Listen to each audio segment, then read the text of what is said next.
Data Star based every decision on data. The STAR method, in fact. Every decision was based on data from a previous decision she made. Situation, S. Task, T. Action, A. And result, R.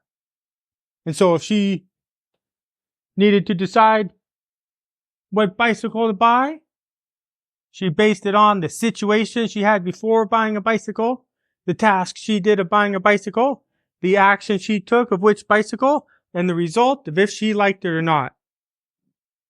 And a toy bunny, okay, something was lost. Data Star thought, what did I do last time something was lost in that situation? Action, looked around the house and picks things up. Whoa, task. The bunny seemed to look for the bunny. The bunny seemed to appear, and the result is found the bunny. So guess what? That gave her an idea of what to do the next time.